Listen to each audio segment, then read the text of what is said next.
Alright guys, welcome back to the Wake Surf board build part 3.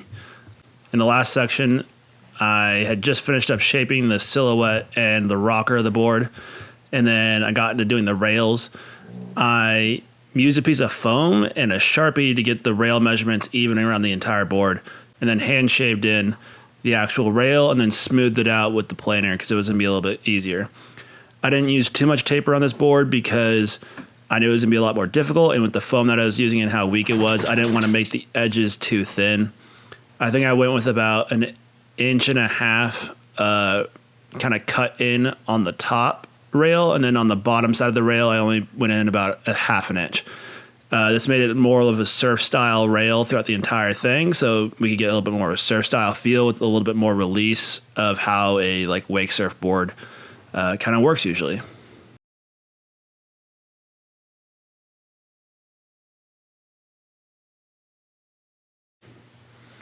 After sanding the entire thing smooth to make sure the edges were completely smooth and a little bit more rounded off, I went to building the FCS2 fin box jig.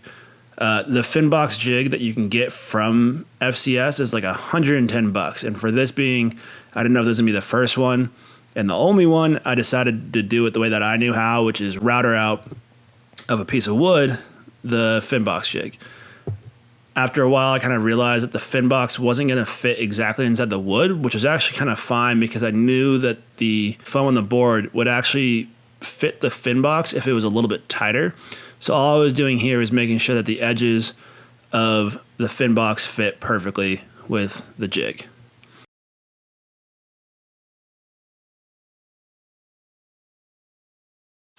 Then I got the center on the board, which I probably should have done and kept it the entire time, but I didn't use a stringer, so got the center of the board in. I glued some sandpaper to the jig so that it wouldn't move when it was on the foam board. Then did a little tester just to make sure that it worked. I ran the angle of the fins at 1/4 inch, so the nose of the fin is 1/4 inch in from where the tail of the fin would be.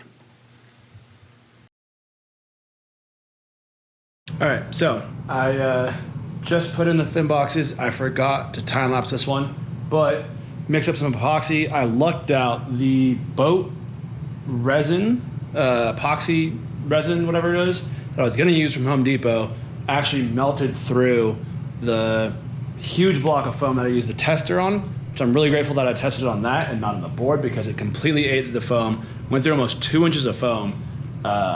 So on this double layer, it went through almost one entire layer and then almost got into the second one. So awesome that didn't happen. Luckily, I had this crystal clear epoxy hardener, which I'm not sure if it's gonna have the strength to actually hold up with this board, but it's gonna be better than nothing. And I'm not paying whatever, $120 for some other resin that might be the exact same thing. So got the fin boxes in. Not gonna do the tape down. I couldn't get fins here in time. Figure first board out. If it works, awesome. If not, whatever. Yeah, used, because I only have this giant thing, these giant mixing things from way back in the day. The lowest that I can really do, that I think safely, is about, what is it, 4 ounces? Yeah, 4 ounces of resin. I probably could have done less because a little tip that I picked up from, I think it's Andrew W., is that you use one of these really cheap kitchen scales. With that, you can actually make sure that you're a complete 1-to-1 rather than relying on hopefully that these markings on the side are actually perfect. So mixed up 2 ounces of the resin, or of the epoxy, and then 2 ounces of the epoxy hardener, and got about 4 ounces. This, I probably could have used way less, because I probably used about 1 ounce of resin, and I probably could have used way less than that, because to fill these things up and make sure that they're all the way in, I'd say maybe 1/2 ounce to 1 ounce at most. So I'm just hanging out here, making sure that everything looks good, which it does.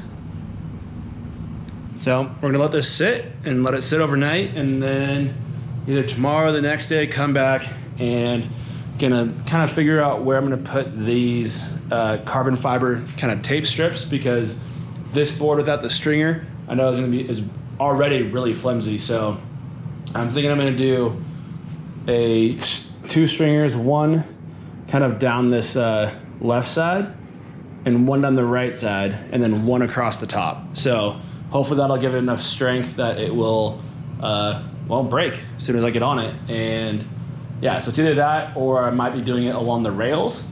Not really sure. I'm gonna go watch a bunch of videos, and hopefully some surf maker will actually let me know, or will give out the information on like what the best kind of carbon fiber layout is for surfboards, which is then going to be in turn to this wake surfboard. So yeah, all right, let's get on with this.